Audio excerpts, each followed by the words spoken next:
34번 문제 풀어볼게요. 40kg의 널판지가 마찰이 없는 마루에 있습니다. 그 위에 10kg의 토막이 놓여 있다고 했을 때 조건은 뭐냐면 토막과 널판지 사이에 정지마찰 계수 주어졌고요. 운동마찰 계수가 주어졌습니다. 100N의 수평력으로 10kg의 토막을 끌어낼 때 토막과 널판지의 가속도를 각각 단위 벡터를 이용해서 구하라 라는 문제예요. 여기서는 지금 X축이 이쪽인데 선생님은 이쪽 방향을 양수라고 보겠습니다. 이쪽 방향을. 그러면은 우리 M2에 작용하는 힘 한번 구해보면 일단 M2랑 M1 사이에 작용하는 최대 정지 마찰력과 뭐를 구해야 됩니까? 운동 마찰력을 한번 구해볼게요. 그러면은 먼저 M2는 여기에 작용하는 게 얼마죠? 힘의 크기가 중력 M2G고 수직 항력이 얼마예요? N이 되겠죠. 그죠? 그러면 수직 항력은 결국에 M2G니까 M2의 질량이 10이고요. 중력 가속도는 9.8이니까 98N이 바로 수직 항력일 거예요.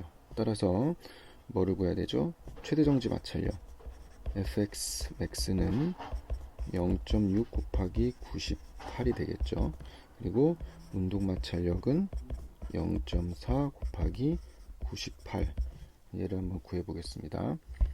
0.6 곱하기 98은 58.8 뉴턴이 될 거고요.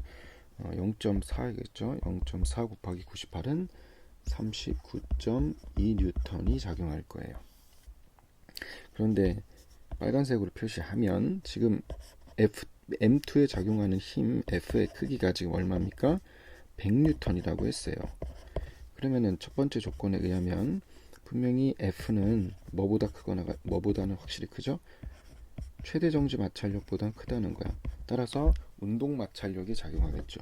운동 마찰력 분명히 FK가 작용할 거예요. 여기서 FK라는 것은 M1이 M2에 작용을 할 겁니다. 그러면은 한번 구해 볼게요. 결국에 R자임은 얼마가 됩니까? F-FK에 의해서 M2가 가속 운동을 할 거예요. 그죠? 그러면은 결국에 가속도는 A2라고 보겠습니다. 왜냐면 M2의 가속도를 구하니까 AT는 M2분의 1의 F-FK가 이렇게 될 거예요. 그래서 M2가 얼마냐면 10분의 1에 100 마이너스 운동 마찰력이 39.2 뉴턴이겠네. 그지? 얘를 계산해 주면 되겠죠. 뭐가 됩니까? 100에서 39.2 뉴턴을 빼줘야겠죠. 그런 다음에 나누기 10을 해주니까 6.08 미터 퍼 세컨드 제곱의 가속도로 왼쪽의 방향으로 이동을 할 거고요. 두 번째, 널판지의 가속도를 구하래. 그러면 M1에 작용하는 힘을 또 우리가 구해야겠죠. M1에 작용하는 힘은 뭡니까? 바로 운동 마찰력이 어느 쪽을 작용해? FK가 이쪽 방향으로 작용을 하겠죠. 반작용에 의해서. 그래서 운동 방정식을 세워보면 결국에 FK에 의해서 M1이 가속 운동 A1만큼 하겠을 거예요. 그래서 A1은 M1이 얼마입니까? 40분의 운동 마찰력 39.2 이렇게 되겠네. 얘를 계산해 보면 뭐가 됩니까?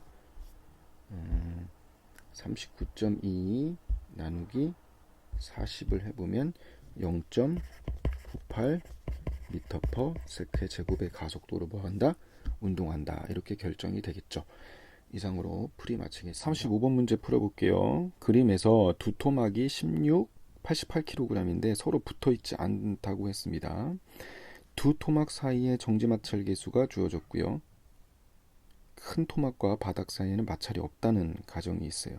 이랬을 때 작은 토막이 미끄러져 내려오지 않을 최소의 수평력의 크기를 구하라는 문제입니다. 그럼 한번 보자고요. 먼저 작은 사이즈 프리바디 다이어그램 표현해 보면 이쪽으로 힘 F가 작용하게 되면 분명히 M이 큰 물체가 그죠? 작은 토막 사이에 큰 토막이 작은 토막에 작용하는 수직 항력이 작용하겠죠. 그래야지 마찰력이 작용할 테니까요. 그 얘는 중력으로 떨어지려고 그래요. 그죠? 그렇다면은 당연히 얘가 아래 방향으로 떨어지지 않으려면 이쪽 방향으로 정지 마찰력이 작용해야 된다는 거예요. 그죠? 떨어지지 않기 위해서는 결국에 어떠한 조건이 돼야 돼요? 따라서 떨어지지 않으려면 중력이 뭐보다는 최대 정지 마찰력보다는 작아야겠죠. 그죠? 그렇다면은 최대 정지 마찰력은 뭡니까? 뮤 S의 n이 되겠죠. 그죠? 이러한 식이 나와야 될 거예요. 그리고 두 번째 식에서 작용을 해볼게요. 큰 물체는 m이 되겠죠. 그렇다면 얘에 작용하는 힘은 뭐가 됩니까? 이쪽 방향으로, 오른쪽 방향으로 수직 항력 n이 작용할 거예요. 요거를 이용해서 한번 우리가 뭐 구해볼게요. 지금 n을 모르잖아요. n을 몰라요. 근데 n을 f에 대한 식으로 나타낼 수 있습니다. 어떻게 되냐면 우리 운동방정식을 세워볼게요. 첫 번째 식에 대한 운동방정식 요렇게 볼까요? 얘에 대한 운동방정식은 어떻게 됩니까? 그렇죠. f-n에 어떻게 됩니까? ma가 될 거예요. 그죠? 그 요쪽에 대한 운동방정식 세워보면 n에 의해서 ma가 될 거예요. 왜냐면 같은 가속도로 움직여야 되니까. 따라서 이 두 식을 연립하게 되면 어떤 식이 나옵니까? 가속도는 m 플러스 n분의 f가 나올 거예요. 그죠? 그러면은 얘를 어디에 다시 1번식에다 적용하면 결국에 1번식이 아니죠. 어디다 집어넣을까요? 2번식에다 적용하면 n은 결국에 이렇게 표현이 되죠. m 플러스 n분의 m의 f 이런 식이 될 거예요. 여기까지 됐죠? 그 다음에 이젠 이 식에다가 대입하면 되겠죠. 결국에 얘가 떨어지지 않으려면 mg는 뭐보다 작아야 돼요? 뮤 SN입니다. 그러면은 뮤 S의 결국에 m 플러스 n분의 m의 f가 되니까 떨어지지 않기 위한 최소한의 힘은 어떻게 구하면 됩니까? 이렇게 쓸게요. 뮤 SM의 m 플러스 m의 mg 얘를 구해주면 되겠다. 그죠? 그러면은 얘를 먼저 대입해 보면 뮤 S는 얼마 됩니까? 0.33 곱하기 m은 88 그리고 88을 더하기 16인가요?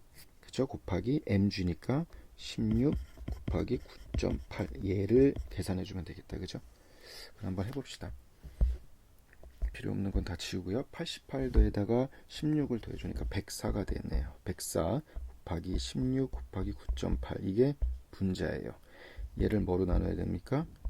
0.33 곱하기 88 얘를 나눠주면 최소의 힘은 561.54 뉴턴이 뭐가 된다는 거야?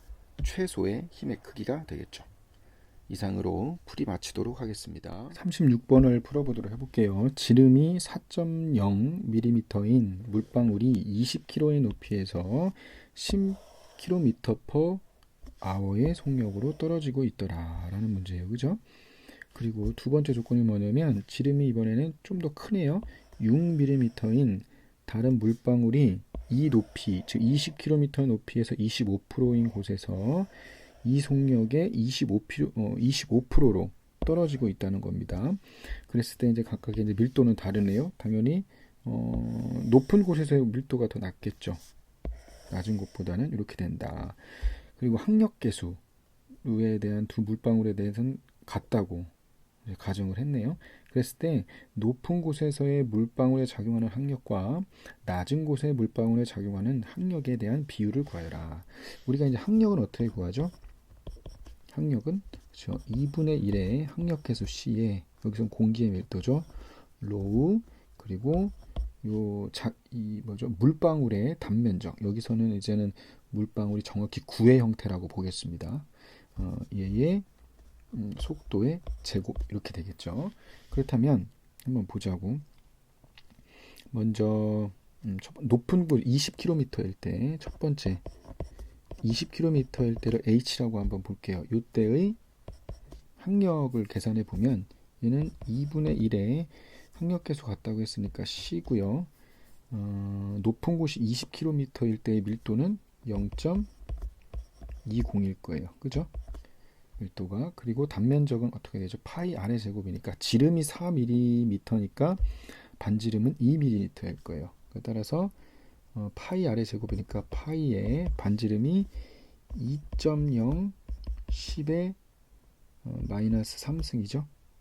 마이너스 2승이네요. 미안합니다. 마이너스 2제곱이죠. 마이너스 2제곱의 제곱 이렇게 되겠죠. 그죠? 그리고 이게 단면적 곱하기 속도. 속도는 10km/h라고 볼게요. 10km/h의 제곱 그냥 걔를 V라고 보겠습니다. 이렇게 놓을게요. 그리고 두 번째